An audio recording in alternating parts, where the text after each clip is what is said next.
Então vamos lá, pessoal. Exercícios de ondas, interferência, difração e equação fundamental da ondulatória. Vamos lá. Em alguns filmes de ficção científica, a explosão de uma nave espacial é ouvida em outra nave, mesmo estando ambas no vácuo do espaço sideral. Em relação a este fato, é correto afirmar que... Vou pular a letra B. Isto ocorre na realidade. Ocorre na realidade, pessoal. O que acontece? Nós estamos no vácuo. O vácuo, né, a presença do nada, a ausência de tudo. Né? E o som, nós aprendemos que é uma onda mecânica. Então vejam só. Letras B, C, D dizendo que isso ocorre. Isso não ocorre, né, pessoal? Isso não ocorre de forma alguma. Resposta é a letra A. Aí é interessante vocês anotarem isso aqui, ó. O som é uma onda mecânica. Som é uma onda mecânica. Então ela precisa de um meio físico. Um meio físico para se propagar. Então por isso que a resposta é a letra A, tá bom? A2. Em uma indústria, uma máquina em operação produz uma onda longitudinal que se propaga no ar com velocidade de 350 metros por segundo e comprimento de onda 14 milímetros. 14 milímetros, pessoal. Se eu dividir por 10,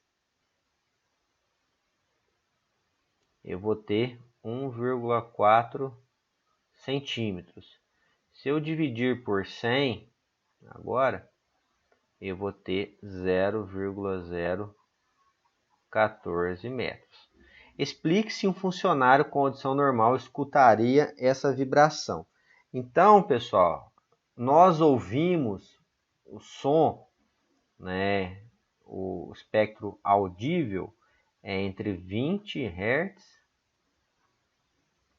e 20.000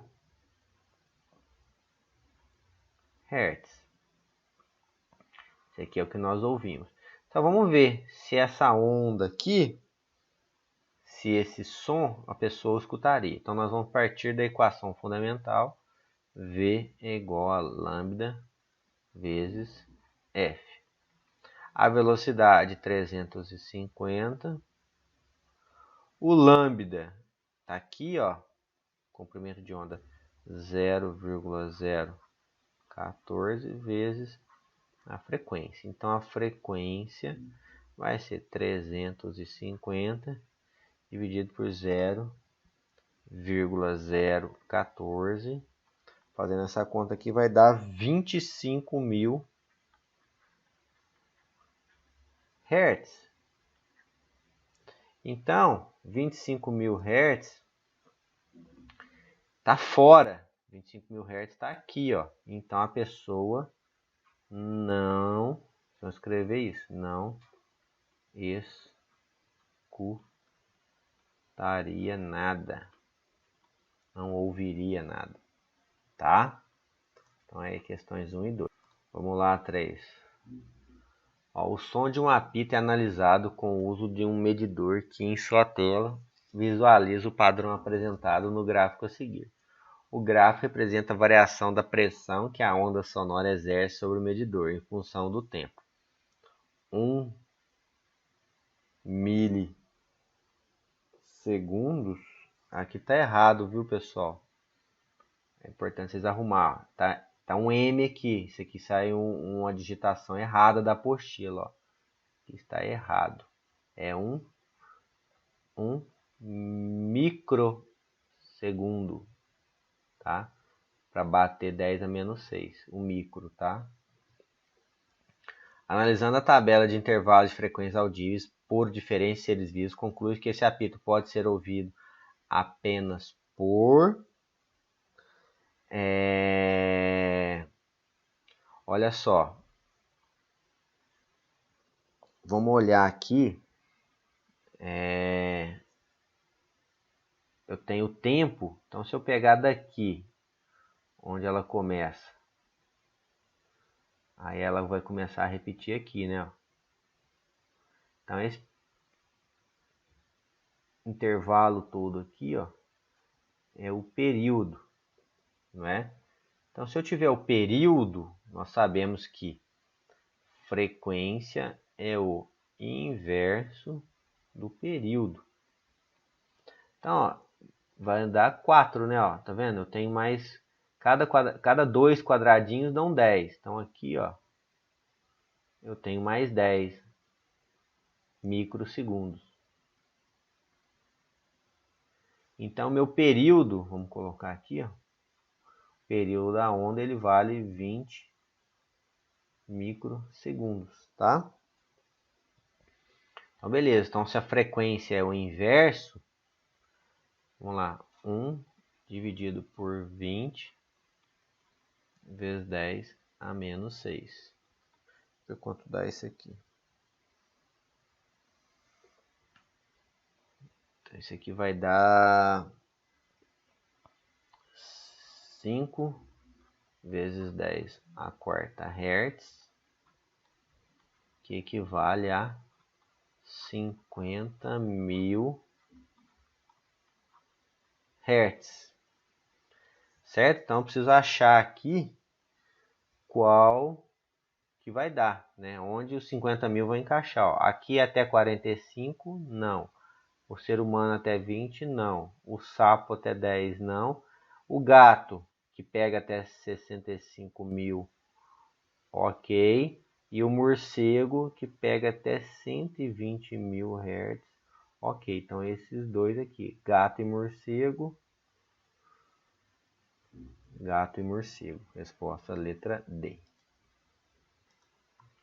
Número 4 diz o que? Em épocas de inverno rigoroso, é comum nos depararmos com fortes trovões e relâmpagos. O fato de enxergarmos o relâmpago antes de ouvirmos o trovão por ele produzido pode ser explicado. Então, esse aqui é até uma curiosidade, né? O relâmpago, pessoal, relâmpago é a luz. O trovão é o som, tá? Então vamos lá. Isso acontece por quê? Olha só. A luz, a velocidade dela, né? 3 vezes 10 a oitava metros por segundo.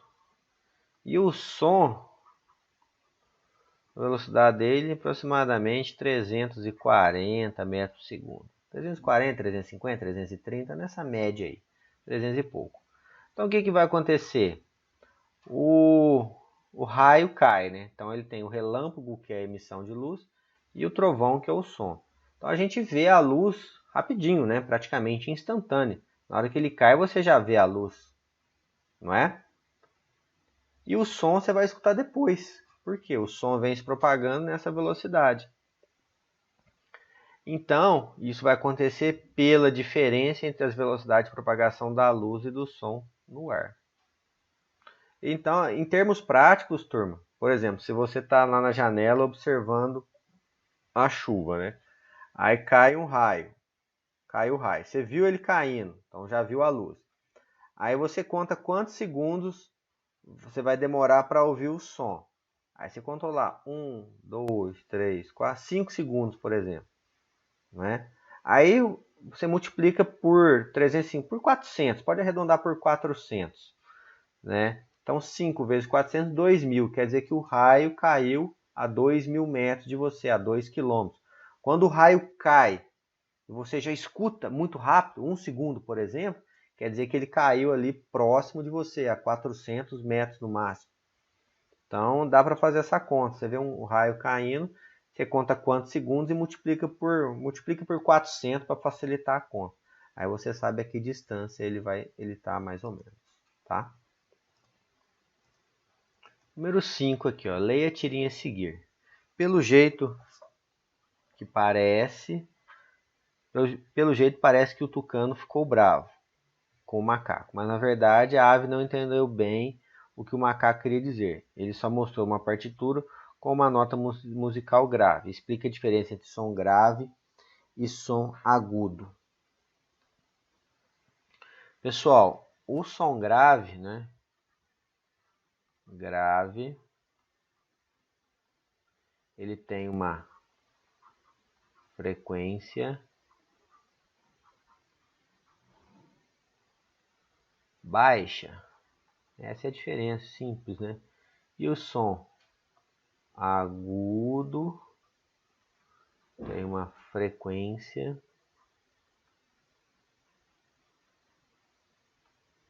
alta. Só isso que vocês deveriam responder, tá? É aquilo que a gente aprendeu, o som alto e o som baixo, né? A gente tende a achar que isso é com relação a aumentar o volume. Não. O som alto é um som de alta frequência, então é um som agudo. E um som baixo é um som de baixa frequência, que é um som grave, tá? Lembrem-se disso. Número 6, pessoal. Um homem adulto conversa com outro de modo amistoso, sem elevar o nível sonoro de sua voz.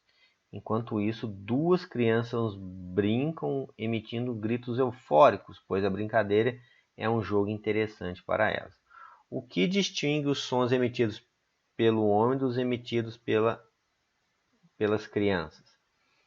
Pessoal, olha só, os adultos estão conversando num tom igual o meu aqui, né, sem gritar. Né, criançada brincando, né, aquela gritaria. Então, isso está relacionado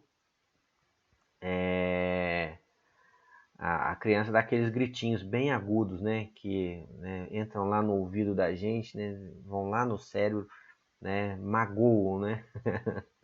Então, primeira coisa, o som do adulto é um som mais baixo, né, mais grave, e o som das crianças, aqueles gritos eufóricos, agudo. Isso está relacionado à altura, lembram? Um som alto, alta frequência, agudo. O som baixo, baixa frequência, grave. Então, altura. O adulto conversando numa intensidade, num nível sonoro tranquilo. As crianças, elevado. Isso está relacionado à intensidade. Né? E o adulto, ele tem um timbre de voz diferente da criança. A gente consegue identificar quando uma criança está falando, quando um adulto está falando. Então, são as três características. A altura,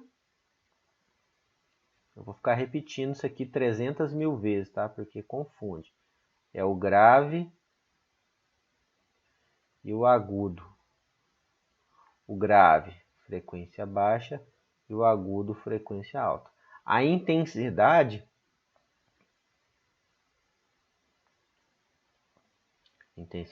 está relacionada ao nível sonoro. Tá? Um som forte e som fraco, né? O forte, aqueles gritos estridentes, e o fraco. E o timbre, vamos colocar assim, com o tipo da voz. Por isso que a resposta é a letra E, tá bom? E o 7. Leia a frase a seguir, fale baixo porque a parede tem ouvidos. Tá? É claro que a parede não tem ouvido, mas o som pode sim se propagar por ela. Com base nessa informação, analise a frase em dois contextos distintos, coloquial e o científico. Pessoal, no contexto coloquial,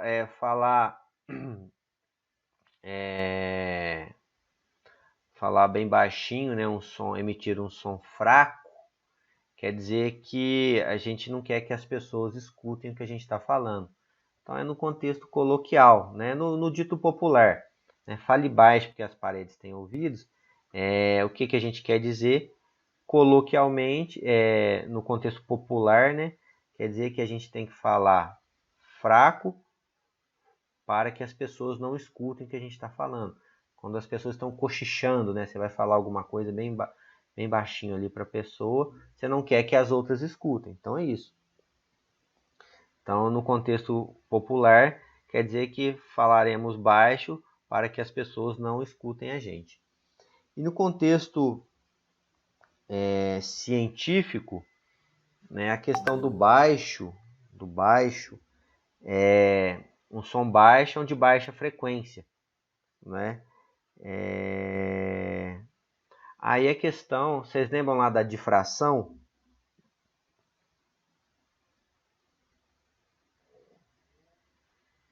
Cientificamente, você falar baixo, você está emitindo um som grave, né, com frequência baixa, comprimento de onda grande, então ele consegue contornar o objeto, beleza. E também tem a questão que o som consegue passar por dentro da parede, né? Ele consegue refratar, ele consegue chegar do outro lado, uma menor intensidade, mas consegue. Então, cientificamente, vocês vão colocar aqui a difração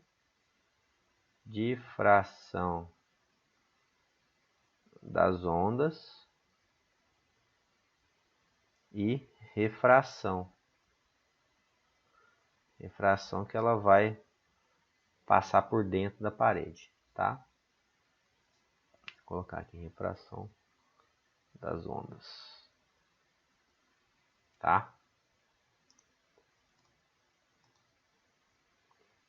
Em uma aula de música, o professor pede que seu aluno produza uma oitava acima da nota Mi. Sabendo que uma oitava significa que a nota representa o dobro da frequência de referência e que a velocidade do som no ar é 340, frequência da nota Mi 330, qual a frequência da nota emitida? Se é o dobro da frequência, né? Então, né, ficou claro aqui, né? Se é o dobro, 2 vezes 330, que é igual a 660 Hz. Letra B. Qual o comprimento de onda dessa nota no ar? Não esquecer da equação fundamental da ondulatória, V igual a lambda vezes F. A velocidade do som está ali 340. O lambda eu vou calcular, né? E a frequência é 660. Então, meu lambda é 340 por 660. Isso aqui vai dar aproximadamente 0,51 metros ou 51 centímetros.